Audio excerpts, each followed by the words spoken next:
When I woke up the next morning, I was surprised to find that things had drastically changed. Votes had been deleted. So there were many instances of people with the same name living in the same city. My name is David Gore, and I am a software engineer in Logan, West Virginia. And for the past 2 decades, I've worked for a company that designs fully autonomous unmanned surface vehicles, primarily for the U.S. Navy. So crunching data is something that I do every day of my life. In 2016, prior to the election, and purely for fun, I posted analysis to Facebook with my predictions on how each state would vote. And I surprised myself by accurately calling every state except for Nevada. So this year, I repeated my analysis, and I was determined to predict the outcome in all 50 states. And up until late on election night, I had nailed every single state. But when I woke up the next morning, I was surprised to find that things had drastically changed, primarily in Georgia, Pennsylvania, and Michigan. So I was curious to see what I had gotten wrong, and so I started looking into the results. Georgia's Secretary of State's website had been posting absentee voting data online, so I downloaded the latest data set. And since I happened to have an earlier set of the absentee voting data that I had downloaded on election day, the very first thing that I did was compare the two sets to see if any of the votes happened to be deleted. I was surprised to find that 597 votes had been deleted. Since the names and the addresses of these voters were listed, I decided to look them up on Facebook. And I discovered an alarming trend. These individuals all shared a common experience on election day. They went to the polls, but they were told they couldn't vote because they had already voted. They were only allowed to vote after they contacted the appropriate people, requested the proper forms, and waited for an hour or longer to sign the paperwork. That's 600 people. Now imagine how many more people were turned away who didn't take the time or have the time to track down someone who could help them jump through all the hoops to invalidate the fraudulent vote that was already cast for them. I then decided to look into duplicate votes, voters with the same registration number. And you would think that that would be impossible, but I happened to find 19 people with the same voter registration number who voted absentee more than once. And then finally, all this talk on social media about dead people voting got me curious. And so, being a software engineer, I wrote some software to scrape recent obituary data in the state of Georgia from publicly available sources. And I then cross-referenced that data with the absentee voting records. And the problem that I ran into with that was there were many instances of people with the same name living in the same city. To verify that the absentee voter was in fact the same person in the obituary, I needed some way of correlating the voter registration number with the date of birth. And thankfully, a gentleman named Mark Davis, who happened to testify yet the other day before the Georgia Senate, he provided me with a set of data from about 10 years ago that had that information. And just from my limited set of obituary data, I have thus far discovered that there were 2,323 absentee ballots printed for deceased voters, of which 387 were returned, accepted, and counted in this election. I also identified a set of 6,752 absentee ballots that closely matched someone who recently passed away. But these individuals were not yet registered to vote in the older set of data that I was provided by Mr. Davis, so I have no way of verifying these ballots. Again, these findings are from my own small set of obituary data that is very incomplete, and it only goes back just a little over a year. If I can discover all of this from my home 1,000 miles away, then there is absolutely no question that there are thousands upon thousands of more instances that haven't been uncovered. What's impossible for my analysis to uncover is how many absentee ballots were mailed in for people who did not attempt to vote and did not jump through all the hoops required to invalidate a fraudulent vote cast in their name, and therefore will never even know that they voted or for whom they voted. With only 14,000 or so votes, a 14,000 vote margin in Georgia, The citizens of Georgia deserve at the very least an independent signature verification of absentee ballots. Otherwise, no one is ever going to trust another election again. Somebody at 7000 Highlands Parkway. This was approximately 2 o'clock in the morning when I went. All of the websites that were available, it skipped all the 50 or 60 other dumpsters. I haven't been involved with helping Linwood and Sidney Powell, trying to find all the information that we can. One of these days, I can't remember the exact day. It was a Sunday. Linwood tweeted out a video of somebody at 7000 Highlands Parkway, which is Eaton Electrical address, and they showed that it had Secretary of State Wi-Fi available. And he asked us to get up there and check it out. So I went up there. This was approximately 2 o'clock in the morning when I went, about 4 hours after Linwood's tweet, and all of the websites that were available were gone, except for Eaton Visitor. That was the only thing left. So then after that, I went over to the Secretary of State's election warehouse at 210, Suite 210 at 120 Northwoods Parkway. I think that's the address. 120 Northwoods, not Northwoods. It's in my affidavit. Anyway, I went to the Secretary of State's official elections warehouse and proceeded surveillance there. At approximately 4:30 in the morning, a waste management dump truck came into that complex. It's a big business complex. There's probably 70 or 80 different offices there.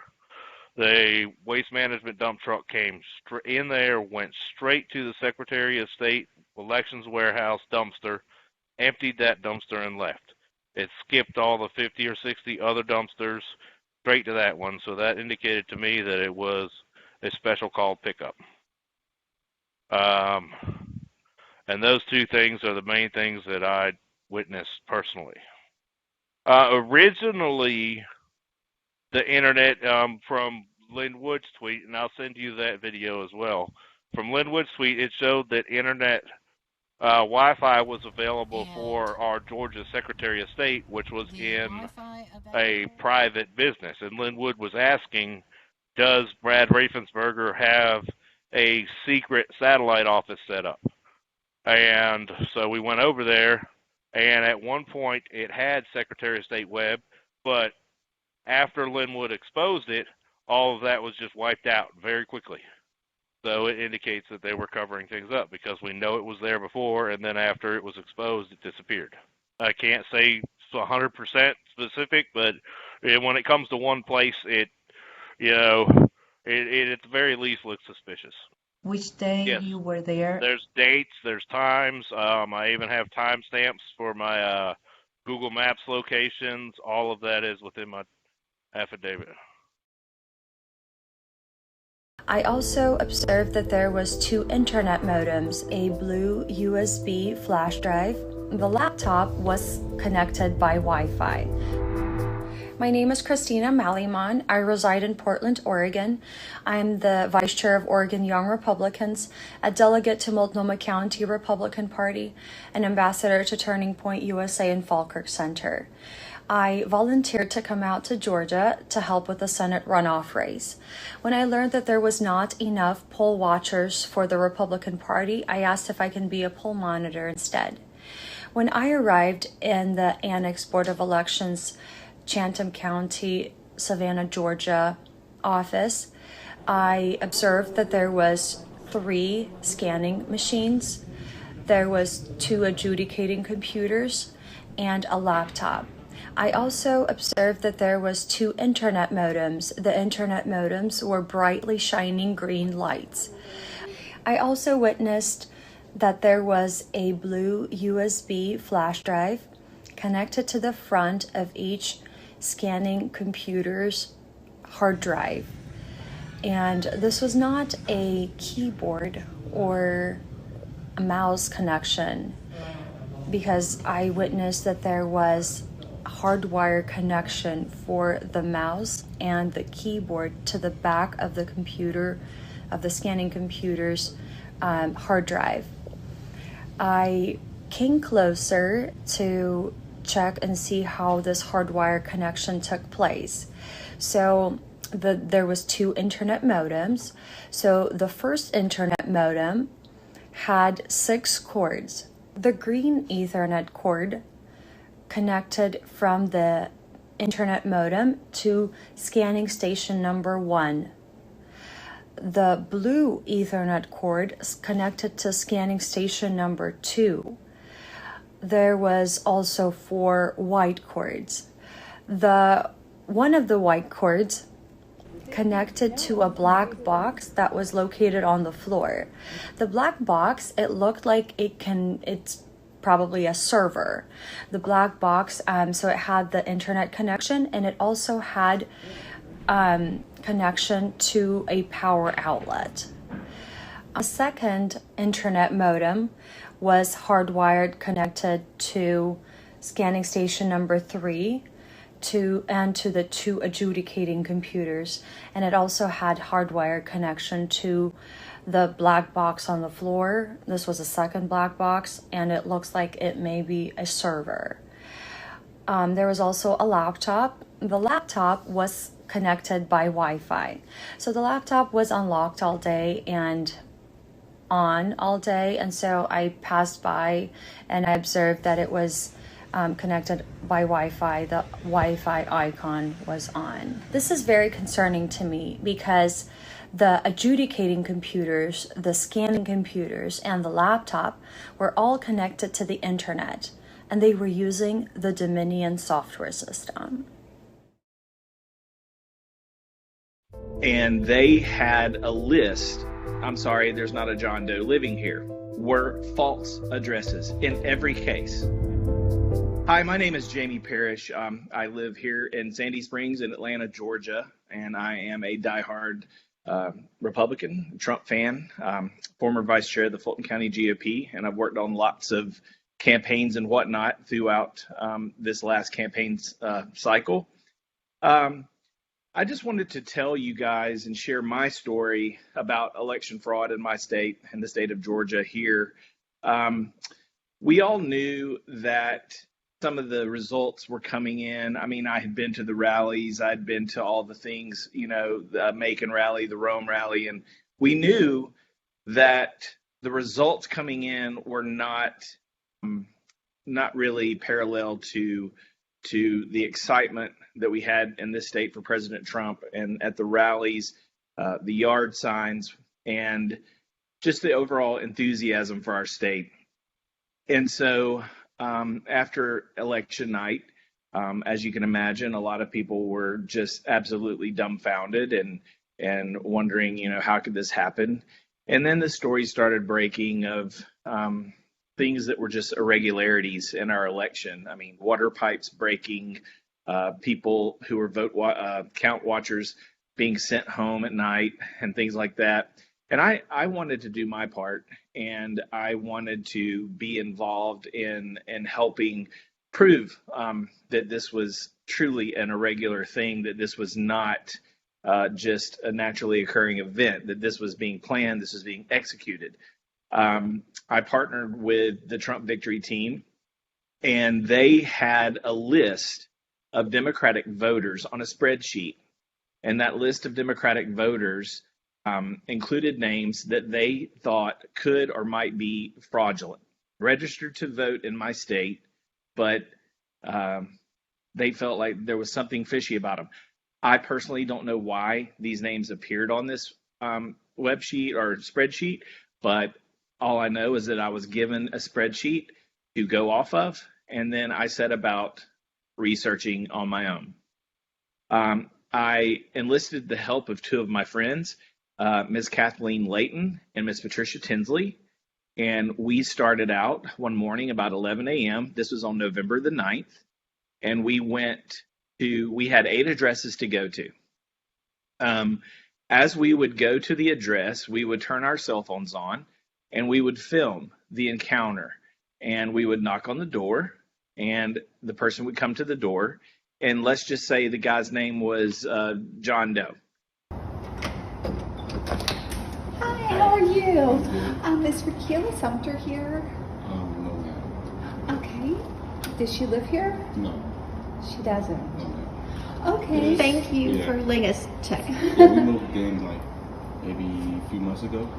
Okay, so you've lived here for a few months Yeah. then? Okay. You're so Do you sweet. know if she lived here before, or because we're just trying to find her? Okay.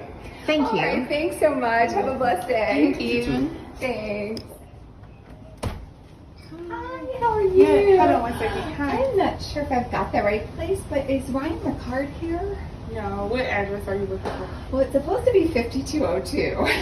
Oh no. But I don't, because of 2 is... Yeah, this is 52. This is 52, but he doesn't live here? No. Do you Sorry. know Ryan Ricard anywhere? How does he look? I don't know exactly. But it seemed wrong because we also had it listed as Motley address, so I just didn't. I'm Motley. Okay. You're okay. So we're looking for Ryan, but thank you. Okay. Okay, All right. thank you so much. Have a blessed day. Thank you. Bye. What can I do for you, ladies? Let me see, Keisha Renee Clark in unit 1308. 1308, all right. And what is your name now? My name is Kathleen Layton. All right. You sure that she's in 1308? Should be. Who do you have in 13? It's two, I know who's, but it's two guys that are in that one. Let me see if I can find So it's not like they moved in last yesterday. And you know what's funny is they're owners. Oh, they're the owners of the unit, so they didn't rent it or So anything. it's not 1308. 412.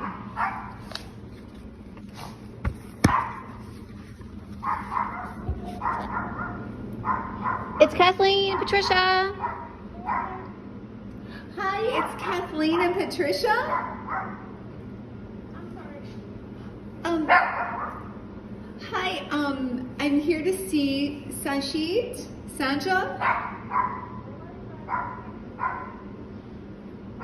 So nobody lives here by that name? Do you happen to know Sashit? Okay, thank you so much. Have a wonderful day. So it's supposed to be Hudson, which there's not one. Ayana Hudson is in 224, and then Sasha Sanjay Sashdev. So SACH.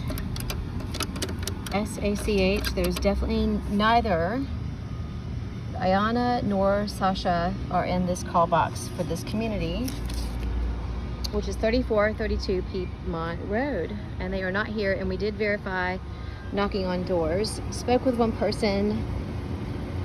Both are definitely not people on our list. We would say, hello, may we speak with John Doe? And the person would say, I'm sorry, there's not a John Doe living here, or something along those lines. Then we would say, has he ever lived here? And the person would say, we don't know anybody by the name of John Doe. And then we would follow up with, well, how long have you lived here? And in many cases, it was 6 years, 4 years, whatever. So it was very apparent, the pattern that we saw in our interviews was that there were fraudulent registrations within the Democratic Party, registering addresses that were non-existent to the person that was voting. Now, one thing you will find interesting, and I found this interesting, was that all the addresses that we were validating just so happened to have a gate or a concierge in a lobby or some barrier to keep the general public from getting on property. And that really didn't stop us. We waited for the UPS trucks. We waited for somebody to open the gate, and we would follow through.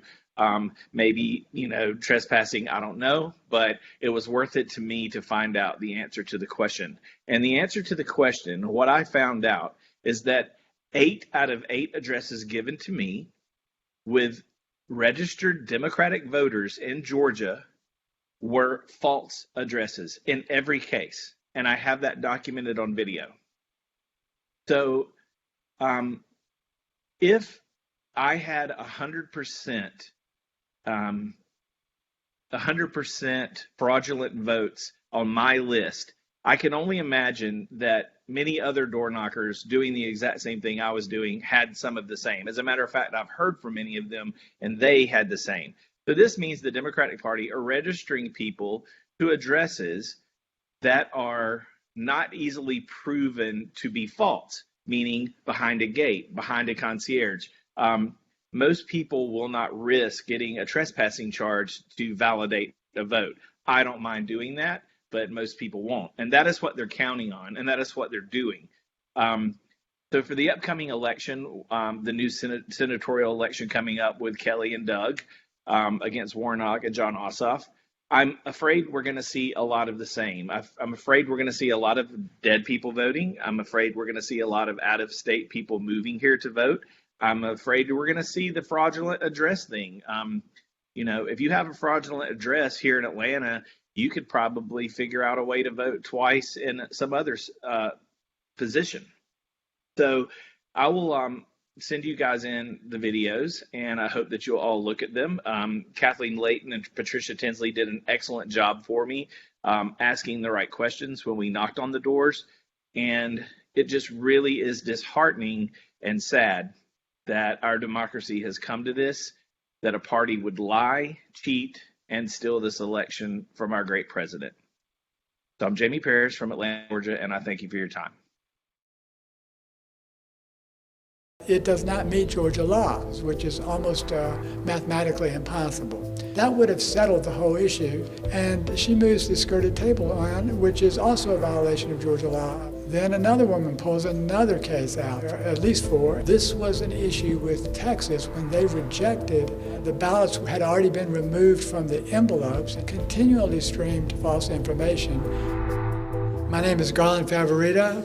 I am a career IT professional, co-founder of Voter GA, and the elections director for the Constitution Party of Georgia. Voter GA is a nonpartisan, nonprofit, all-volunteer organization. We've been leading the election integrity movement here in Georgia for 16 years. I want to pose the question today that's the most important question to really ask about the 2020 general election in Georgia. And is there compelling evidence of Georgia election fraud? That's the question I think we need to answer. But before we do that, I need to do at least one slide about how we got here. First of all, I wrote to the Secretary of State and system evaluators back in 2002 that the systems that they were being under evaluation were unconstitutional because they could not produce verifiable, auditable, and recount-capable results. The Secretary of State ignored us. The General Assembly legalized that kind of voting that cannot be audited. And the Secretary of State purchased the Diebold DRE system. In 2009, the Georgia Supreme Court denied our constitutional claims. And then in 2019, the U.S. District Court banned that system as unconstitutional. And the General Assembly then legalized a new form of system, unverifiable to the voter, that hides votes in barcodes. The Secretary of State then purchased the Dominion Democracy Suite 5.5 system. It's a BMD system, ballot marking device. But the U.S. District Court has already found that it does not meet Georgia law. So with that as the background, here are what my roles were in the 2020 election here in Georgia, the general election. I was the State Farm Arena Observer. I was a Fulton County Tabulation Observer. I was an audit monitor, and I was a recount monitor. In addition to that, Constitution Party of Georgia organized dozens of recount and audit monitors in dozens of counties throughout the state of Georgia. As a Fulton Tabulation Observer, I noticed an abnormal 20,000 vote spike for Joe Biden, while the president's votes appeared to have actually gone down a tad. I submitted an affidavit about that. I notified the elections director, the board of elections at Fulton County, and the county attorney, and I made an open records request for the interim results, but I never received a response. As an audit to monitor, we noticed that there were 3 boxes of 100% Biden ballots, 3 complete boxes, which is almost mathematically impossible. In addition, 4 auditors detected potentially fraudulent absentee ballots. I say that these are potentially fraudulent because they detected that the ballots were not creased from mailing, they were not marked with a writing instrument such as a pen or a pencil, they appeared to have toner copy instead, and there were some differences in ballot stock. I filed an open records request to view those ballots in the custody of the elections director and the division, but my request was ignored. That would have settled the whole issue as to whether or not they were fraudulent or not, and it probably would have settled who won the election as well. But that left me with one burning question: is how could those auditors during the count have found invalid ballots? Well, let me take you to State Farm Arena and let's investigate that question a little bit further. I want to walk you through some Election Day chronology, but before we do that, I want to just try to give you an idea of the room. The room is a curved room. It's like a semicircle, and you cannot see from one end of the circle to the other. So you come in the door on the left-hand side, and there's an observation area to the left.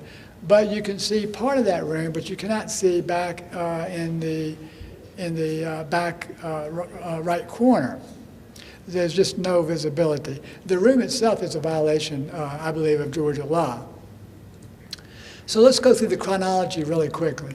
6:07 a.m. approximately, there was a leaky toilet or urinal that was falsely reported as a water main break. There was no water main break, but the supervisor delayed the starting of mail-in ballot processing for 2 hours.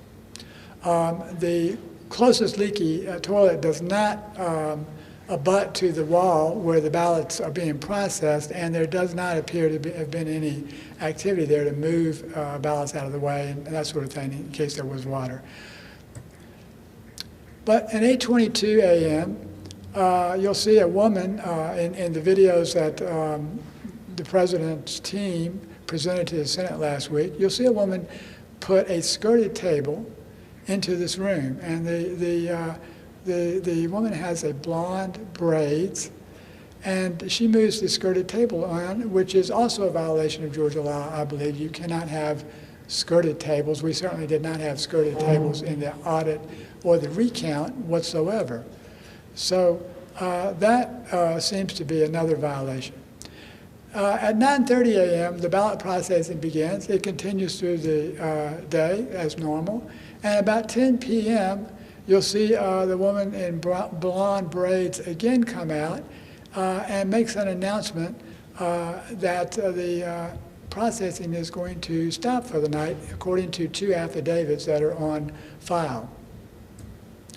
10:40 p.m., you'll see that the ballot processing stops, but the monitors are still there. And they continue to hang out for a while until they decide that nothing left is going to be done. And they leave along with the Fox 5 reporter who was also there at 10:55.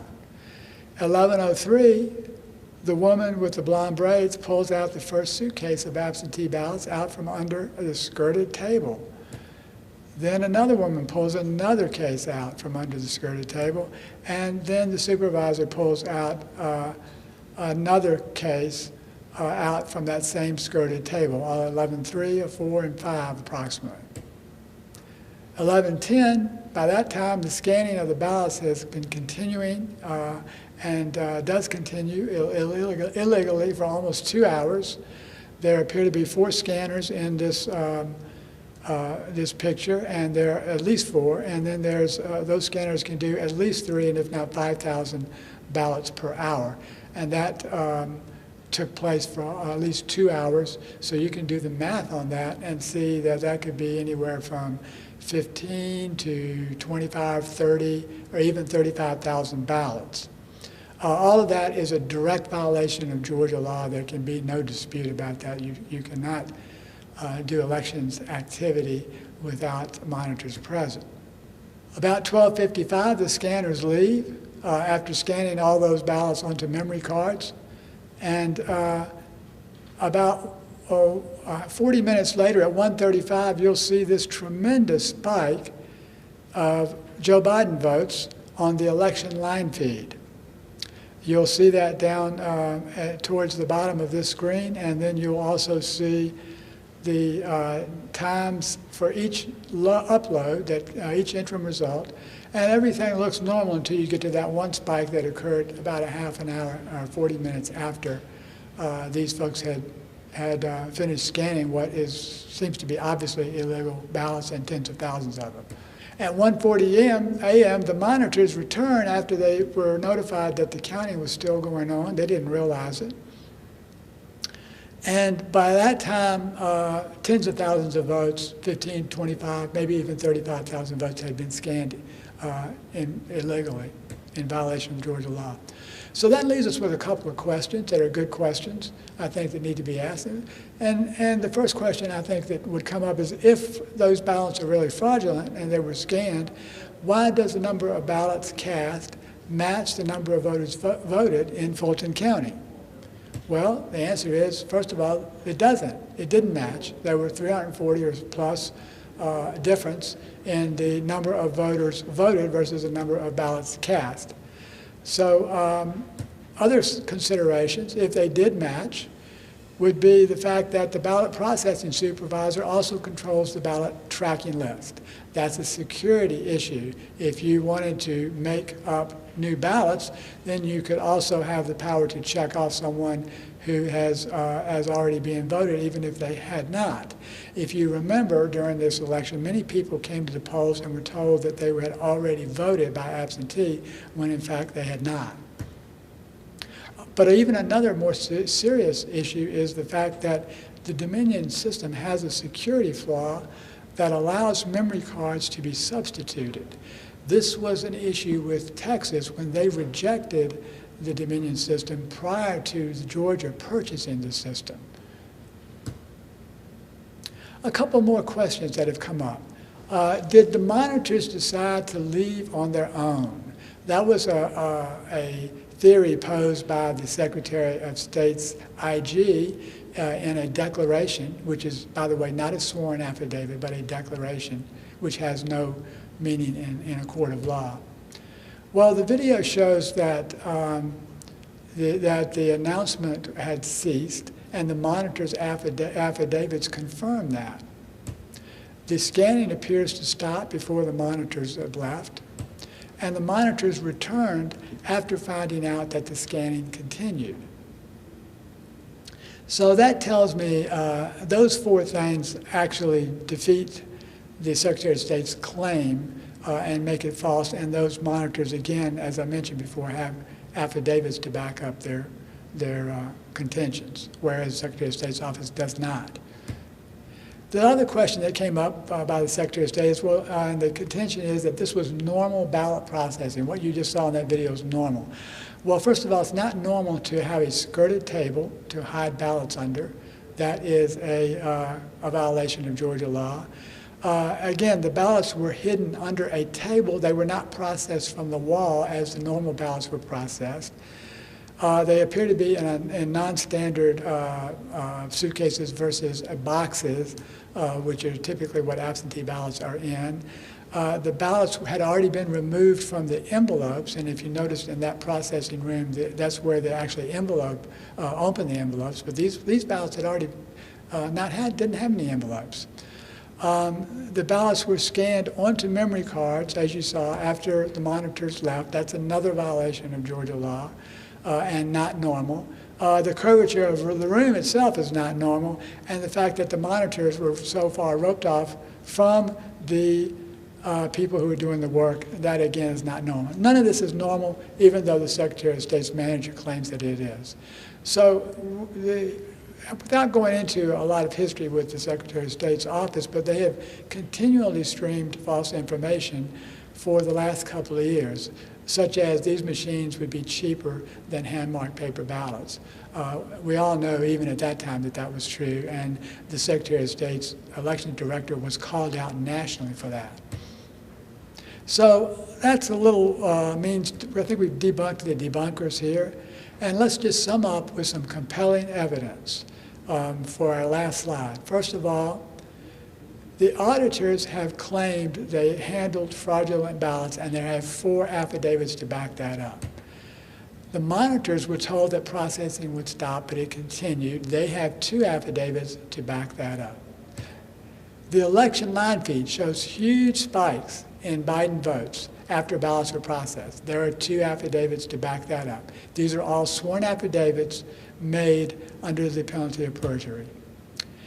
The simple solution to this problem was for Fulton County to show us the ballots, and then we can decide, are they, in fact, valid ballots or not? And then that way we could resolve the issue. We would know who won. Everybody would have to agree once we looked at the ballots. But instead, Fulton County refuses to do that. You saw the video evidence. If you've seen the president's legal team's video, the ballots appear to obviously be scanned illegally in violation of Georgia law. And in fact, one woman has even confessed to this crime on social media, one of the ones that's featured prominently in the video. She's prayed for forgiveness, and she's told the public she's lowering up according to her Facebook or social media posts. So that leaves me with my nonpartisan perspective as a 16-year nonpartisan 4-voter GA. I did not vote for either one of these presidential candidates. Constitution Party has their own candidate on the ballot. We had a write-in candidate, Don Blankenship. We were not allowed to put his name on the ballot because of the restrictions in Georgia ballot access law, which are horrendous. But my point is that I have no dog in this hunt. I did not vote for either or 2 candidates, but the evidence is compelling and it's clear. This deal is real, and Georgia electors belong to the President of the United States. I heard the auditor talking to the other auditor, and she said, and I quote, "I'm paid by the taxpayer, and this effing a-hole wants to come in here and watch me." At several of the tables, they had an 8 to 10 inch stack of purely Biden votes. One, an example, had not a single solitary Trump vote. Hi, I'm Hale Susi. I'm a resident of Cobb County, Georgia, and I serve as a volunteer recount monitor during the recount process in Cobb County as well as in Fulton County. From the get-go, I was there on the first day when the recount started in Cobb. One of the first things that I noticed was the increasingly hostile tendencies of the auditors, the table managers, and people at the entire Jim R. Miller facility while we were doing the recount process. At one point from 209 to 212, I observed a table, the first person at the table, the auditor who was supposed to call out the vote initially, the other person is then supposed to confirm it. Well, that first person 3 times in 3 minutes from 209 to 212 on, I think it was the 14th, she called 3 Trump votes for Biden. So that's 3 votes that should have been for President Trump went to President Biden. Now, in this instance, the second checker was able to catch those, but I left that table quickly because I observed that other tables, the second checker was not confirming what the initial person had called out. They were simply taking the votes and putting them into the bin. When I went to talk to the election officials to inform them what I had seen, they said that they would go and talk to the table in question, which was table 17. After they did, I was walking around the room again. I noticed that she was also, again, not confirming or second checking what the first auditor was calling out. As I walked over to her table, she saw that I was standing there, and she began to, in a very exaggerated manner, raise the ballots to her face in a mocking sort of tone. But I was satisfied with this because I wanted her to be second checking. So as I continued to walk away, I turned around and saw that she was staring me down as she's being handed more ballots. And as I continued around the room, I saw more and more auditors were becoming aware of me, table managers were becoming aware of me as well, and they were pointing me out where I was in different parts of the room. So as I came back around to that first table in question, I heard the auditor talking to the other auditor, and she said, and I quote, "I'm paid by the taxpayer, and this effing a-hole wants to come in here and watch me." So last I checked, I'm a taxpayer. I'm lawfully allowed to be there, and they should have people in there to audit this process and confirm that this is being done above board. From here, Cobb County, I also noticed on the second day that they were not using the electronic counting machines that they've been using on the first day. When asked about this, they gave us no answer for why that happened. The next day I decided to go down to Fulton County because we had a lot of people show up for Cobb that would be checking there. And I actually have, still in my possession, I've held on to this. This is the letter that's supposed to permit me to go onto the floor in Fulton County. This is what's allowing me to get close to the ballots. And I still have this because no one ever checked this letter. No one ever took this from me. I'm supposed to surrender it when I get to the recount facility. As I walked in, it was the basement of the World Congress Center. There was an unattended clipboard with some hand sanitizer, and no one was there checking. No one confirmed who I was, and I was able to walk directly onto the floor and be within arm's reach of ballots. And to show why this is so disturbing that no one was ever checking who I was, within a few, I would say less than a minute of me being there, they have runners who bring the suitcases of ballots to the tables for the auditors to count. One of these runners came up to me. He said, "I was supposed to take this suitcase to table 96, but they already have a suitcase there." He rolled the suitcase towards me and said, "Can you take it for me?" So the figures that we've been hearing are anywhere between 6,000 and 15,000 ballots, and correct me if I'm wrong, ballots are in these suitcases that they're supposed to be preserving the chain of custody on it. He offered this to me. There's no security. I could have walked out of there if I had no scruples or didn't follow the rule like some of the other people that I observed. I could have walked out with the difference of the election. As I continued around the room, no one was checking who I was, and because our name tags were similar to the election officials, I was constantly asked by auditors what they should do with ballots, what they were supposed to do. Could I get them more ballots? Could I answer a question? Now, I'm just supposed to be here as a recount monitor. All of these things, I just want to stress this again because it was brought up in the state legislative meeting that, oh, these people are not under oath. I've sworn to this in a notarized affidavit. I've signed this under penalty of perjury, and I've testified about this, and I will continue to testify about this under oath. I'm more than willing to put my hand on the Bible and testify to these things.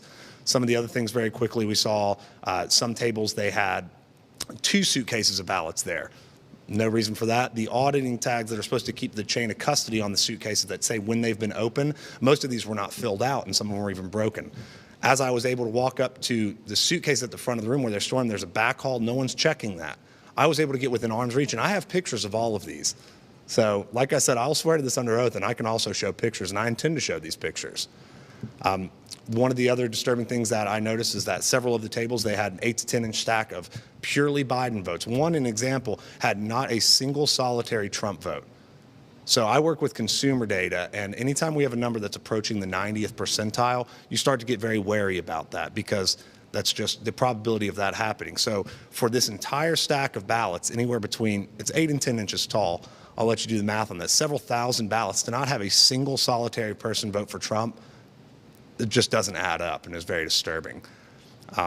There was plenty of other things there. There's honestly too much to mention in my affidavit. I'm willing to make available to anybody, but the reality is that people are losing faith in this election. I went to restore my faith and to see that this was all being done above board. I was not going out there with a vendetta or to try to catch them. I honestly expected not to see anything, and I stumbled right into all of this stuff. And it's going to continue on January 5th. So I think that this is a very serious issue that needs to be addressed because this ballots and this disdain for the ballots that these people had. Side note, I saw one person roll up a ballot and swat a fly with it. That's how much they care about your vote. And I think that's very important that this needs to be addressed. These ballots were identical, one after the other. I brought it to the attention of the supervisor at the table, and I said, "This is very strange. These all look the same." Hi, my name is Carolyn Garcia. I'm a 40-year resident of Georgia. I've been involved with politics and policy since 1972. I've been a poll watcher for more than 20 years in the state of Georgia, and in 2016 through the 2020 election, I was a poll worker, and this year was listed as a backup poll manager. I'm going to quickly move forward to after the election when I was put on a list for the voter review panel. Originally, they had messed it up and put me as a backup person, and so I didn't expect to be called. However, one evening, from leaving from another appointment, I got a call from a lady saying that the person delegated to go that night to be on the voter review panel could not come. Could I please be there? So it just so happened that I was able to be there at the Jim Miller Park where this was taking place. The people were cordial when I arrived, but there were a lot of people milling around within the area, holding ballots in their hands, talking to other people. In the back, there were a lot of people that I found that were just poll watchers that really could not see anything from the distance that they were placed behind a barrier. I sat down with the attending supervisor for the table they assigned me to, and myself and a Democrat were to look at ballots. These ballots were called, there were two ballots. One was called a defective ballot and had that listed on the ballot itself. The other was a backup, it was a duplicate ballot. And things went along fine, except I began to notice a pattern. And about 4 to 6 ballots in a row, and I'll stop here and say that I could not take notes because I had my purse out of the way. I could not use my phone because they didn't want me using my phone to take a picture. So I began to notice on these these defective ballots that there was a pattern. And as I said, 4 to 6 of those in a row had the same thing on them. I began to also look at the ballot paper itself and notice that it looked different from the things that was folded. These were pristine ballots, no folds, no creases. The 4 to 6 ballots that I observed had an X through the circle of where Donald Trump's name was. And around that X in the circle was another circle. And below that, Joe Biden's name was filled in completely in the circle. Below that was the names in the write-in area of Joe Biden, and under that, Kamala Harris. These ballots were identical, one after the other. I brought it to the attention of the supervisor at the table, and I said, "This is very strange. These all look the same." And her words to me were, "Well, you know, sometimes we have new voters, and it's probably a bunch of people that got together and designated one person to fill out their ballot." I said, "First of all, this is illegal. Second, why would they make the same mistake on all of these ballots in a row, where at the X and the circle at Donald Trump's name, and then it is written in Joe Biden, Kamala Harris in the write-in?" And from what I remember seeing, the ink was the same and the printing looked identical. And then she mentioned that, well, you know, sometimes a grandchild or another adult will help a person who's having trouble with seeing. I said, "That is still illegal." So she kind of just gave me a look, and we went on from there. And then I began to look more closely after that incident, and I noticed that much of this paper looked too white, too pristine, too printed out, basically. And I'm not accusing someone of doing that, but just from the looks of the paper, that's what I observed. There were very few Donald Trump ballots, but yet all of these defective ballots in most cases had it to where we, the Democrats sitting there and myself, had to make the determination of who we perceived the voter had voted for. And I mentioned to the lady, we're not mind readers. These should be put aside because they're defective ballots, and I don't know how you can actually count them as a ballot. I was called back 2 other times for the voter review panel. I didn't really observe the same situations there. We had far less ballots to look at that point. And then I was called the last day of the voter review panel, and we just had 2 or 3.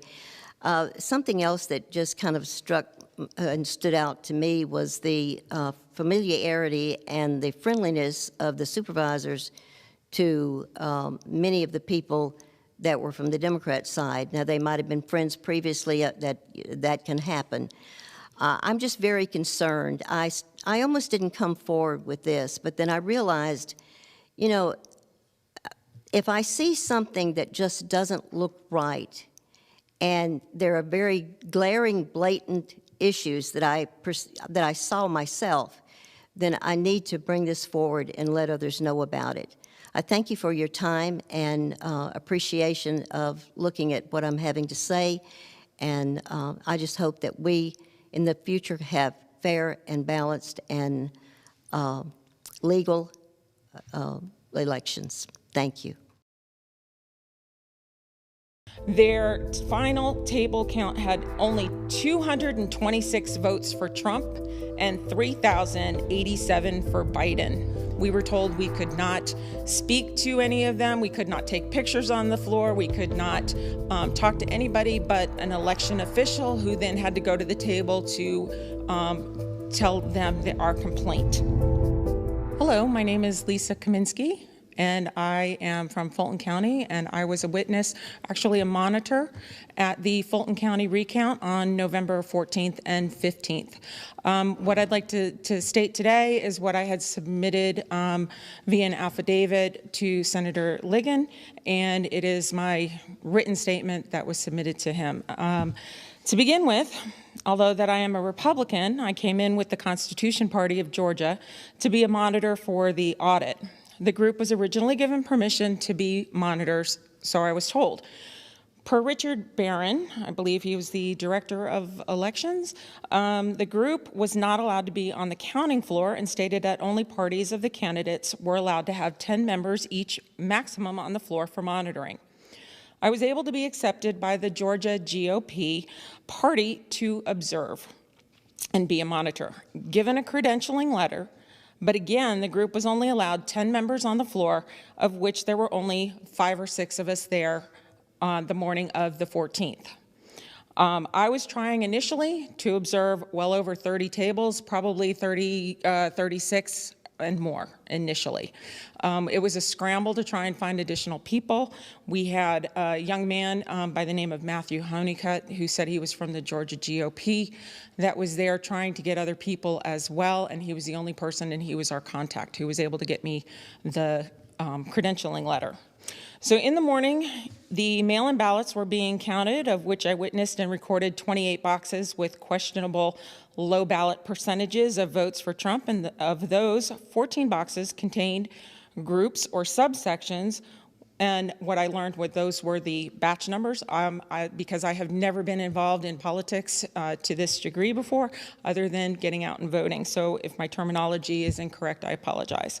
But the groups and the subsections of the percentage of the Trump ballots to Biden were very suspiciously low, meaning that I saw only 1 to 5 ballots for Trump for every 100 to 150 votes for Biden.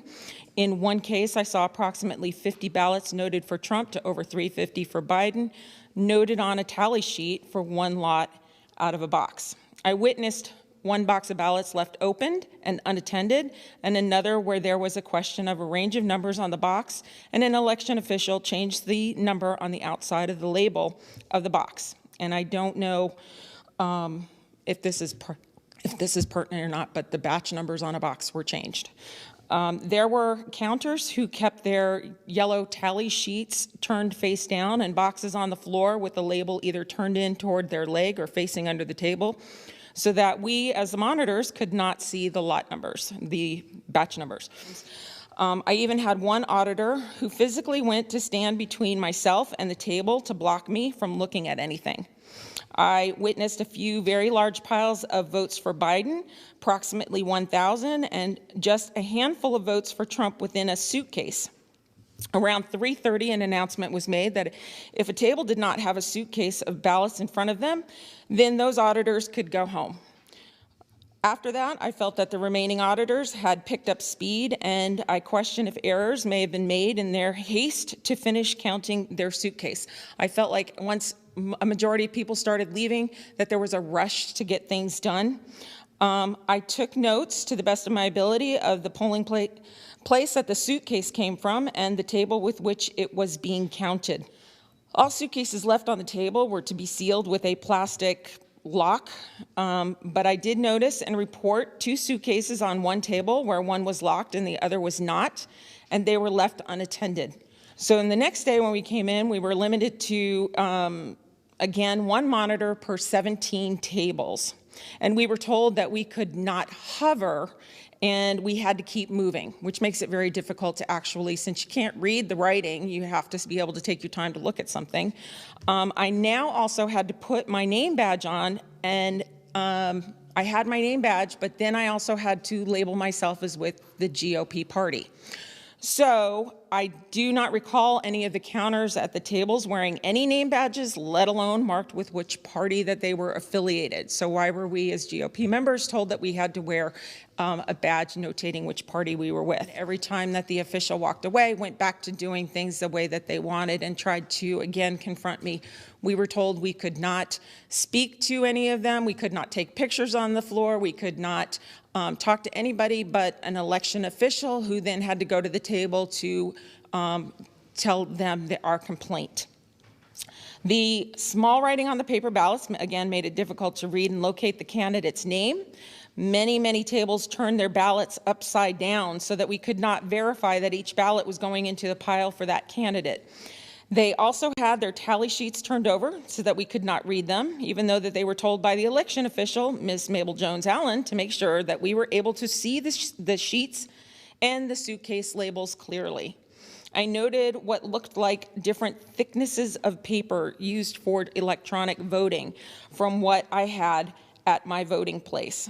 Some seemed like regular copy paper, while what I had seemed and voted on and had received when I voted was a thicker cardstock. And I'm only saying this because when I saw them counting it, it had a different airiness, loftiness to the paper than a heavier cardstock that I had used for my own vote. Their final table count had only 226 votes for Trump and 3,087 for Biden, 27 for Jorgensen, 9 for a no vote, and a total of 33,349 votes. But the case was labeled as 3,377 votes. I do recognize that there are differences in manual count and what may be on there. However, I question the percentage of votes that were in that suitcase. I witnessed and noted 5 other tables where the count seemed extremely skewed in votes. For example, 504 votes for Trump to 3,762 votes for Biden at table 113 from Ponce de Leon Library, 75 votes for Trump to 3,211 votes for Biden at table 737 for Wolf Creek Library number 3, a less than 25% stack for Trump versus a 75+ stack for Biden, table 10 from, again, Ponce de Leon Library, a 1/4-inch stack for Trump versus a well over 12-inch stack for Biden at table 40 for C.T. Martin, and it was an unfinished bag 2 of 2. 14 votes for Trump and 109 votes for Biden at table 109. The recount of the mail-in ballots, I saw ballots that looked to be perfectly filled in with even coloring within the bubble, all in black, and I question how these ballots were filled in. His explanation for counters leaving their post mid-count was that people are human and people have to eat and go to the bathroom, were the very ones attacking me for raising questions of concerns when the proper protocols were not being followed. My name is Caroline Jeffords, and I'm a lifelong resident of Georgia and currently living in Fulton County. I was credentialed to serve as a GOP monitor for the Georgia vote recount held at the Georgia World Congress Center on November 14th of this year. Prior to arriving, I viewed an instructional video and read over the proper protocols and procedures that I was to follow as a monitor and what I was to look out for. I arrived at approximately 12:45 for my 1 to 5 p.m. shift. And note, there was no sign-in, and I was able to walk in and do anything I wanted. I still to this day did not sign in. No one questioned me. I immediately witnessed and observed several deviations from the procedures and protocols that were outlined to be followed in the ballot counting process at several of the tables. It was apparent that there was no consistent or uniform workflow process being followed by the counters who are doing the procedures in several various ways.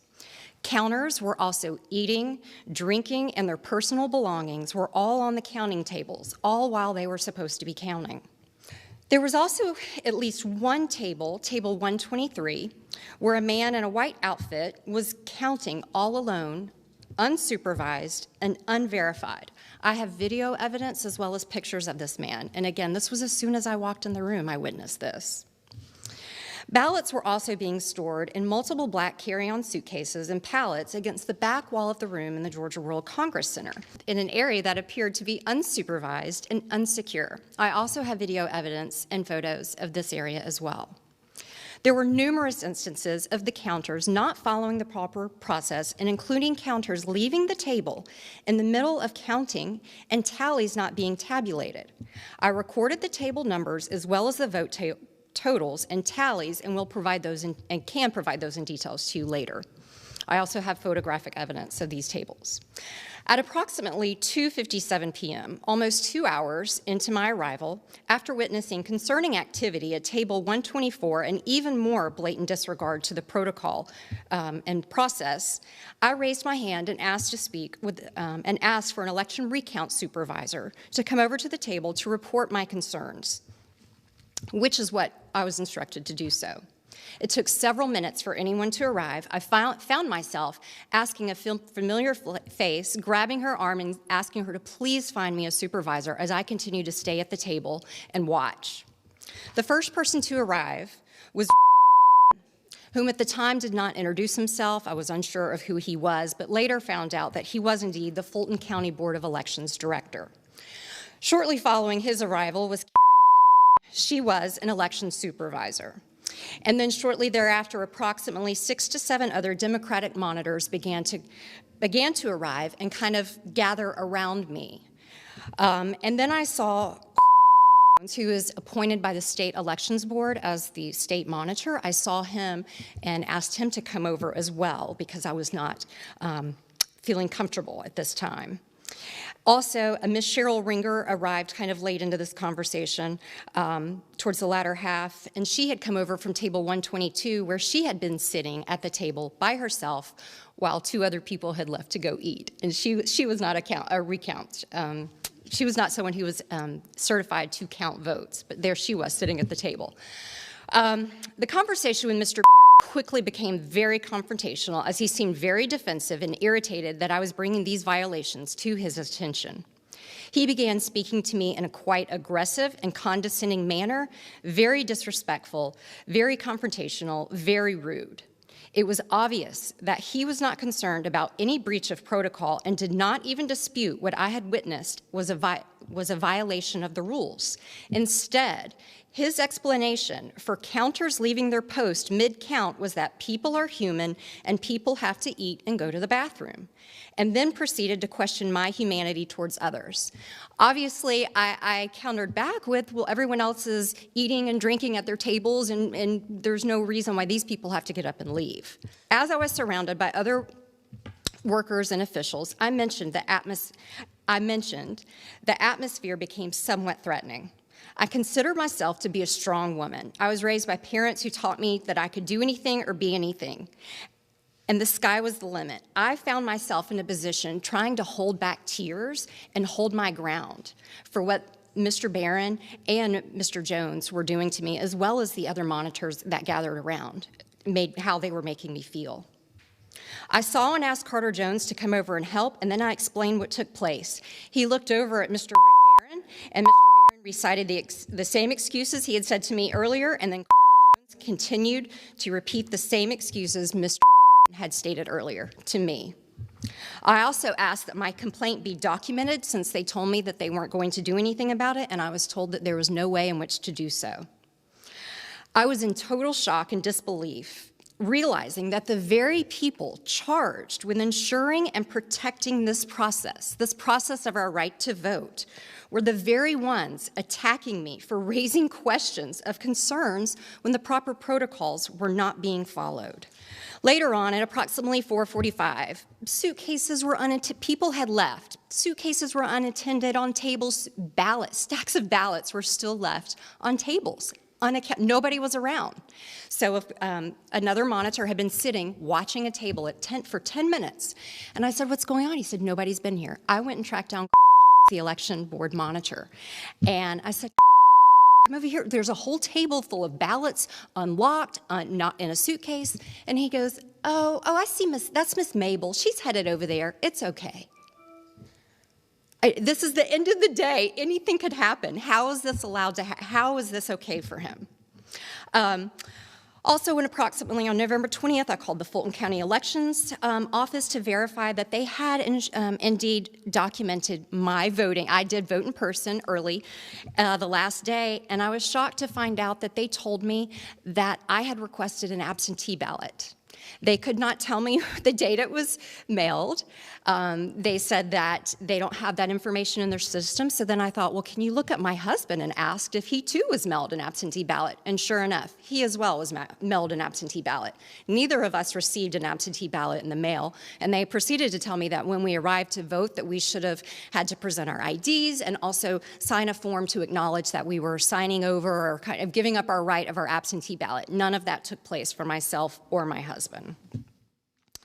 And then lastly, I also filed an incident, a report with the Georgia Secretary of State's office through their website. So I have a copy of that. I did receive a call back from an investigator, Francis Watson, who proceeded to hardly ask me any questions. I continued to try to give her more details, multiple details, and she was uninterested. When I had called to the GOP hotline and spoke with a volunteer, they asked more questions than she did. And she is supposed to be the lead investigator for the Georgia Secretary of State's office. I'm standing up. I'm anxious. I'm standing up for myself. I'm anxious about it. I'm nervous about it. But at the same time, I'm doing something about it. I'm here. So today, I am asking my representatives, my elected officials and representatives to stand up for me. Stand up for me, stand up for my neighbors, stand up for us as Georgians. All we're asking for is to please know what happened and know the truth. People are not following the protocols and rules that they themselves have set into place, and we as citizens just want to know what has taken place. I went to register in March, and when I did, I found out that I had actually been registered in January of 2018. She approached me and tried to take my ballot from me. I went to review the picture of my ballot, and I noticed at the bottom where a page number was listed, it said 1 out of 2. Hello. My name is Stefan Bisley. I am a lifelong Georgia resident. I currently reside in Clayton County, and I just want to talk about a few irregularities that I've experienced this election cycle. This was my first year voting. I've never been registered before, and my first issue came with trying to register. I went to register in March, and when I did, I found out that I had actually been registered in January of 2018. I contacted the Secretary of State's office to find out when and how this had happened. I did not receive a reply. My mother, who is a German immigrant, she is a legal resident, but she is a non-voting citizen. She's not eligible to vote. She received a postcard in the mail urging her to register to vote before the general election. After the general election, she received 2 notices from an out-of-state NGO with a registration form that was partially filled in with her information already. And then a week after that, she received another postcard urging her to register to vote. On election day, I went to vote in person. After making my selections on the machine, it printed out my ballot. Being that it was my first time voting, I took a picture of my ballot. I didn't know I wasn't supposed to, but I have the picture. When I walked over to the scanner to have it inserted and counted, the poll worker, I'm assuming it was a poll worker, she approached me and tried to take my ballot from me. I took my ballot, towards my body, and I asked her, do I put it in face up for it to be scanned? She kind of gave me a dirty look and said yes. I put it in. She was standing right here next to me while it was happening, reading my ballot as it was going into the machine. After the machine said that it was accepted, green light came on. She handed me my sticker. I told her, have a good day. She told me, you too, and then I left. About a week later, I went to review the picture of my ballot, and I noticed at the bottom where a page number was listed, it said 1 out of 2. I'm not sure what it's for. I'm not saying that it's malicious. However, when I contacted the Secretary of State's office, I got no reply. When I contacted the Clayton County office, I got no reply. I have seen another ballot from Fulton County, and at the bottom, the page number says 1 out of 1. I would just like an answer as to what that stands for. And the last thing I would like to say is I find it unacceptable for the Secretary of State, Brad Raffensperger, to tell us that human error caused all of these issues that we're seeing when he assured us that spending over $100 million on machines would eliminate human error. And I find it ironic that with the large increase in mail-in ballots and a substantial decrease in rejected ballots, that the forms that were actually filled in by human beings were more accepted and had less problems than the ones that were done by the machines. It was impossible to clearly monitor. There were approximately 40 table stations and only 4 monitors. My name is Concetta S. Johnson. I am a retired paralegal, and I am a registered voter in Cobb County, Georgia. I was designated as an audit monitor to report to the Cobb County, Georgia recount location at the Jim R. Miller Event Center in Marietta, Georgia. Only 4 Republican and 4 Democrat monitors were allowed on the floor at any one time. It was impossible to clearly monitor all of the table stations while on the floor, since there were approximately 40 table stations and only 4 monitors. As one of the 4 Republican monitors on the floor, I witnessed many counters not calling out the names for the vote for president, nor were they counting out loud. I noticed that many of the counters were doing their own type of style or format and certainly not following the instructions that they were given and that I had heard earlier. As a monitor, it was also extremely difficult, if not impossible, to see the presidential choice marked on the paper machine receipt ballots containing the scan code in the upper left-hand corner. I also wondered whether the scan code correctly recorded the vote choices of the voter shown on the paper machine receipt ballots, and there's no way to know if that was the case. I came off the floor and went to the designated area for observers behind the caution tape. I happened to look up and saw the counters at the table directly in front of me putting ballots in the tray marked for Trump and then moving them into the Biden tray. I started to video the counters as they continued to do the same thing. The counters are putting the ballots from the Trump tray, then removing them and putting them into the Biden tray. Then the counters are taking ballots from the no vote tray and moving them into the Jorgensen tray. And then from the Jorgensen tray, moving them into the Biden tray. Then all the ballots in the Biden tray were gathered and put on the table, the other table where the ballot count sheet was filled out. I called the fraud line and told them what I had witnessed, and I was asked to send the video to them. As a monitor and an observer, I became convinced that the entire process was sloppy and unorganized and demonstrated suspicious and fraudulent behavior. In summary, I observed behavior that appeared to me to be completely inconsistent with the fair and accurate counting of ballots at the tables I was observing. My sworn affidavit and the video I filmed confirm my observations of the fraudulent behavior I witnessed. And thank you for having this hearing. We don't know that the signatures match the database. One, there's human error. There was laziness or intentional negligence.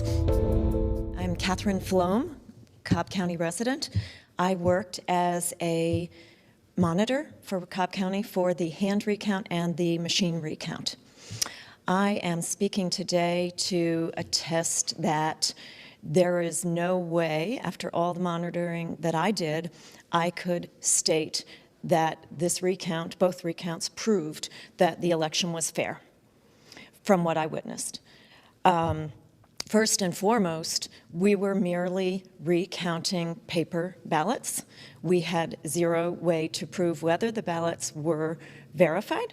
We don't know if the person had a legitimate ID, lived in the precinct they were voting, were alive, had moved out of the state.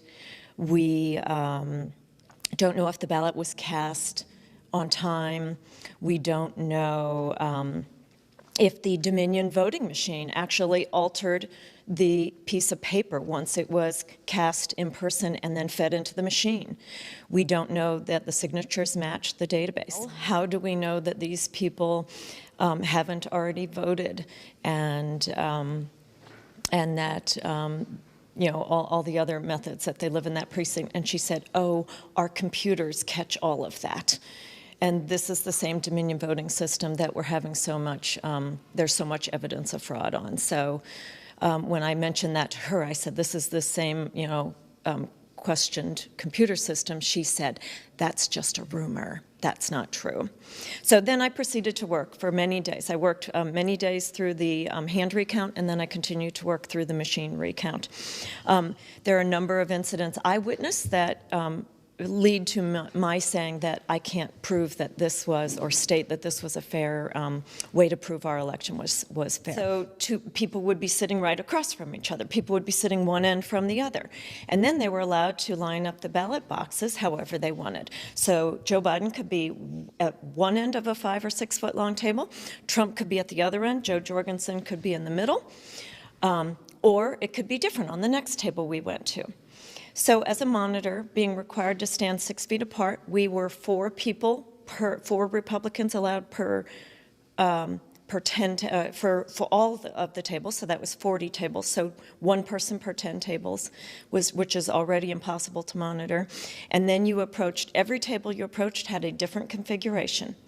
So we had to, and the type for seeing which president was on that little ballot was very small. So we had to get our eyes readjusted to every table we approached. Biden might be on one side of the table, Trump might be on the other, and we couldn't physically run back and forth to see what they were sorting and to make sure that they were there. So that's one example of how the table arrangement, the person arrangement, made it impossible for me to even say if they got them in the right spot. The hand recount, there were a pair of people. They were supposed to serve as 2 sets of eyes. To read it, and then the next person would read it. So one person would read Trump. The next person would look at it and see Trump or Biden, and then they would put it in the sorting bin. And you could tell when they were doing it correctly by watching their eyes. So at one table on Saturday morning, Friday had gone fairly, I hadn't seen this error on Friday. Saturday morning show up, there are some workers there who didn't understand the instructions. And I could see by their eyes that the first person was calling, whoever it was for, and they were taking it and putting it in the bin. They were not checking it. They were not the double set of eyes. So when I pointed this out, I'm not allowed to talk to the workers. I couldn't stop motion. So I had to run across the room, get Janine or Allison, bring them back while they're continuing to do this erroneous method and say, they're not double checking. And Allison was like, no, I'm sure they are. And so I said, well, watch. And so she stopped and talked to the workers, and sure enough, she did not know she was supposed to be double checking. Allison had to go around to the other tables and make sure that the teams actually understood your 2 sets of eyes. That was one example. This was the second full day into a recount, so who knows whether people were doing it correctly. Another example during the machine recount, when this error happened and you had they had hit submit on the machine, on the Dominion voting machine, that entered the wrong amount. It entered 48, even though it should have been 47, or vice versa. At that point, Allison had to call the Dominion voting system technician over to that computer, and that's when I realized that the Dominion voting system technician can remove a batch at will. So he was able to remove that batch completely, just negated it on the computer, and then they rescanned it and put the proper one in. So there were so many things wrong with this whole incident. One, there's human error. There was laziness or intentional negligence.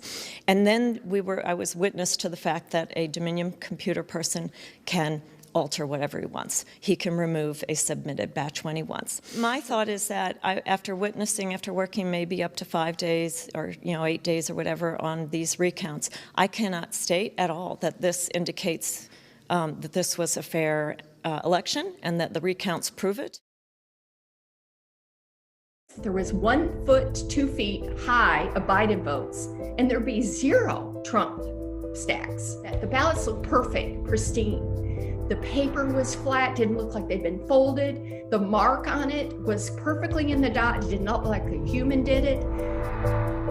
I was a observer at Fulton County at the Georgia World Congress Center. And I was there the morning when they counted the absentee and the mail-in votes. And I noticed as I walked around, and I had to monitor 20 to 30 tables because we didn't have very many people there. And we had to stay, 6 feet away, and we were constantly having announcements made where we were hovering over the tables to stand away. And it was it felt pretty hostile.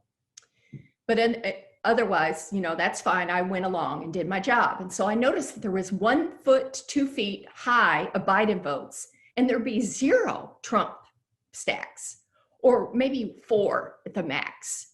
And I thought that just seems really strange. And so I started writing down, where I saw that and going around. And so I mentioned to the other observers to do the same thing.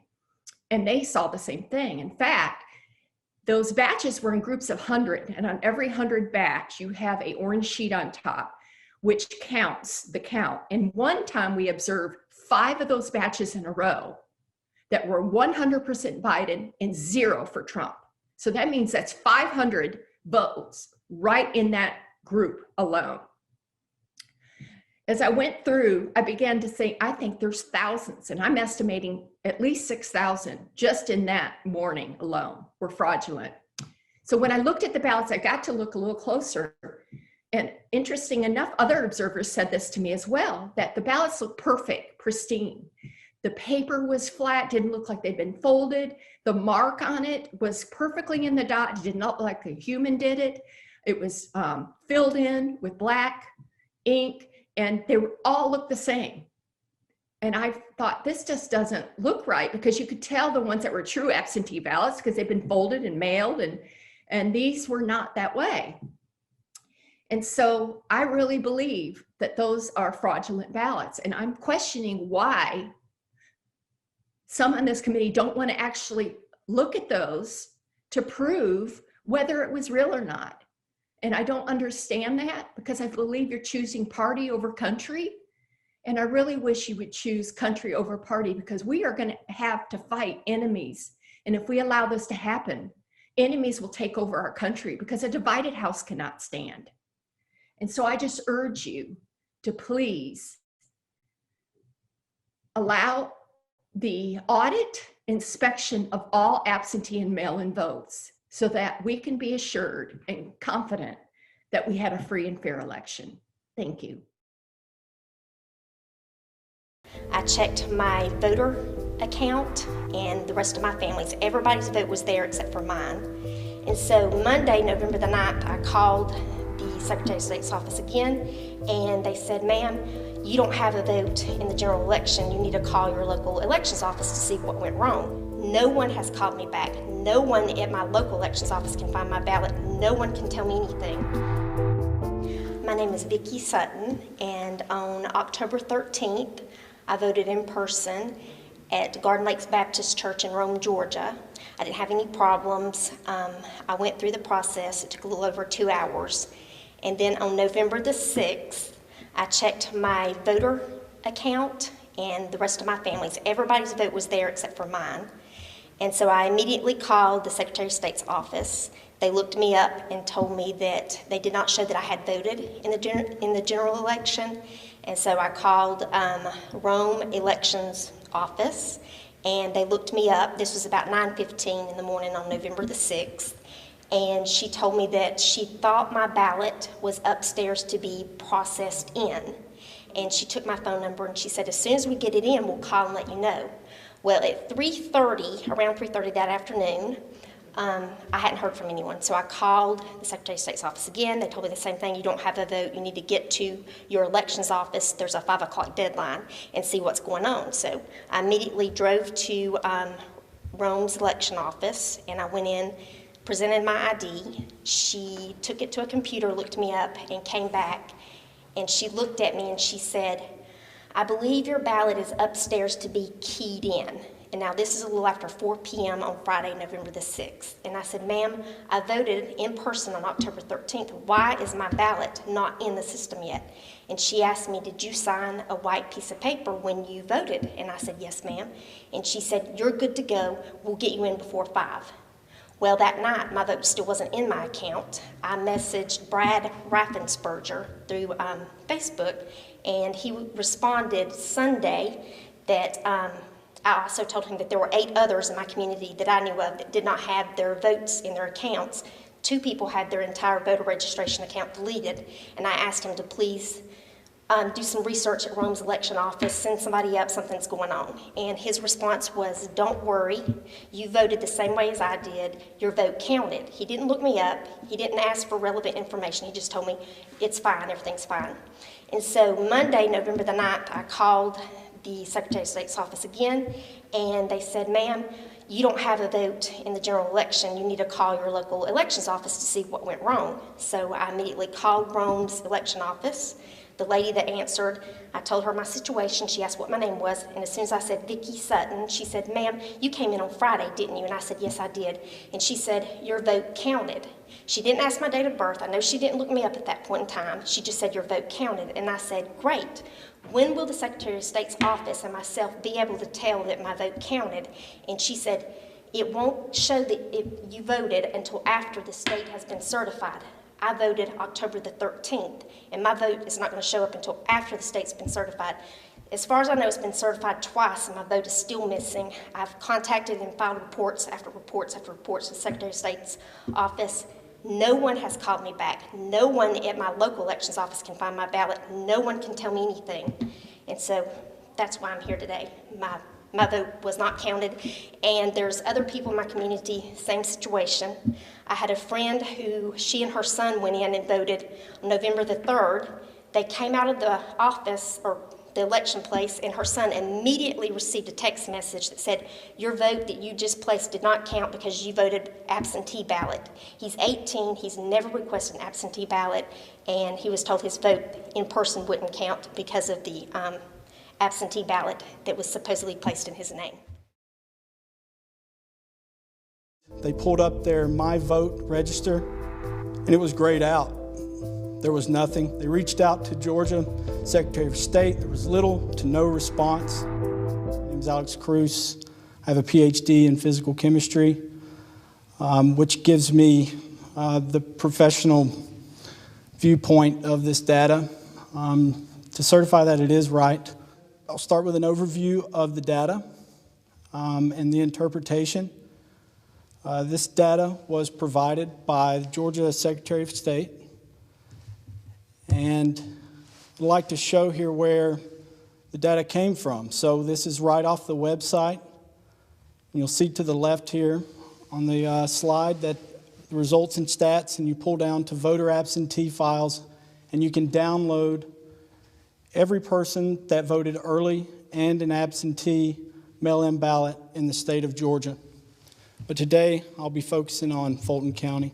So here's what the file looks like. It gives the county, voter ID, last name, first name, home address, mailing address, the status, which is really important here.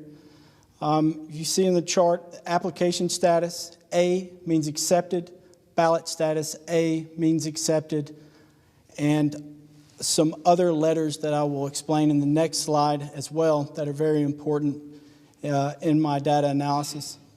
This also gives congressional district, combo, vote center ID for the early vote mainly, ballot ID, and post numbers. But again, today I'll be focusing on the ballot issue, return, and application dates, and the ballot status. Here is a review of what the ballot status means. So A, as I said before, means accepted. That means it's verified by the election official or registrar and is ready for tabulation. So to be clear, this does not mean that it's been tabulated as of yet. C means canceled, And for mail-in absentee ballots, this gives a reason for why it was actually canceled to the column to the right of this. Some of the reasons include voted in person, voted at polls, and so on. So this is important because it describes that the absentee ballot was actually canceled when the person voted. So there is a ledger and history of what the voter did. And then to go on, S means soiled, usually damaged ballot, needs to be replaced. The voter is contacted so they can do so. And then R, rejected, means the signature is not given or an envelope or a bad address. And to the right, there's 3 different styles that show up. Mailed means mail-in absentee. That's what I focused on in this data. And then in-person, which is advanced or early, and then electronic. These are usually military overseas or people with certain handicaps of that nature that cannot make it to a registrar for physical reasons. And then I move on to mail-in ballot dates. Application date is when the registrar receives an absentee ballot request. And then ballot issue date is when the registrar verifies registration of the voter. They either accept or reject. And in the case that they do accept, they send a ballot out based on their combo number and their precinct number of where they live. And then the ballot return date, this is simply the registrar sends back an absentee ballot. So I hope you have a good overview of what the data is and the meaning of it. It's important to understand the following data. But I'd like to pause for just a second. Why am I doing this? Why am I looking at this? Well, it starts with one of my neighbors that they were looking on Nextdoor, and they pulled up their My Vote register, and it was grayed out. There was nothing. They reached out to Georgia Secretary of State. There was little to no response. Stories began to multiply, and I discovered that there was open access to see what was going on with absentee ballots and early voting. In a period of 2 weeks, I watched one of my neighbors, who was a dear friend, break down in tears. She'd been cheated. In between taking care of 2 rambunctious little boys while working out of her home due to COVID, she went over to Northside Library in Fulton County. She voted. She thought she did. Everything went smooth. Nobody stopped her. She was proud to be an American that day. The problem is that her vote was not counted. Her My Voter page was grayed out. From the data that I downloaded, I looked up. Knowing that I'd found my name and I had been counted, I tried to find her name in the same way, but nothing. There's not a trace. There's not even her name, not a C, not an A, not an R, nothing. She's been an active voter for the past 15 years, living in Fulton County, in the same house for 15 years. And then more and more people started to reach out on Nextdoor. Another story here with Donna Vogel, 90 years old. Her late husband fought bravely for this country in World War II. Fought in the Battle of Iwo Jima. But she's something else as well. She's a trailblazer. While living in Indiana, she was one of the first female disc jockeys. But it's hard to get that out of her because she's humble and she loves God above all else. Donna received 5 absentee ballots applications. She sent one of them in, thinking that she had voted for the country or for the President of the United States. But then my wife started to be concerned, so she started reaching out to her friends. And how my wife knew Donna is that they were in a Bible study group together. My wife pulled her name up. She was not there either. No trace. So now Donna, 90 years old, heartbroken, considering the dangers of COVID, she's going to vote in person on January 5th for the Senate race. I went from watching somebody to cry to bringing me to tears. This is a woman that's been in this country for 90 years. She's broke barriers. Her husband fought in foreign war. When she reaches out to the Secretary of State, there's nothing. They don't know what to tell her. So I've given an example of two people that there's no trace of a vote. Nothing. Not a C, not an A, not an R, not an S, nothing. My question is, how many voters around this state voted, not even tallied, not even a person that can understand the data or can actually calculate anything? There is nothing we can do with that person. So now I want to get back to the data because this drove me to look at things and try to understand what was going on. So now I'll transition to blank status. So what is this blank voter? I'll give you one example of one of the voters that reached out to me asking to check if her name was on the status. And for the first time, I actually found a person's name. She explained that she applied for an absentee ballot and it arrived on November 3rd. She was scared that she couldn't go in time to get a vote at the polls, so she dropped off her ballot in a drop box on Roswell Road. Found yet another issue. Not an A, not an R, not an S, nothing for them to even rebuke or try to change or cure. But yet another issue. So I looked into this blank voter issue. So what is this status blank? It's nothing. There's not, as I said before, there's not an A or a C to explain or what happened to this vote. And there's also not a date on the received column for the registrar. So it just never reached anybody. So what's going on with this ballot? And, how many times does this happen in Fulton County alone? Well, the answer is 22,021 times. 22,000 ballots that were blank. Now, could they have voted at the polls? Maybe. Very slim chance, just according to the actual vote numbers, the total people that registered. The voter ID is not connected to any other votes in Fulton County, and just a few were actually connected, so they were able to vote again. But over 95% of the time, these people with blank statuses, they're thinking that their vote counted, but it did not. So, is this just in Fulton County? No, it actually exists around the state. We've calculated over 90,000 votes that are left blank. And to reiterate before, the actual letters that describe what's happened to this ballot it's an example that there is a ledger to keep up with every ballot that's actually sent in or received. Okay?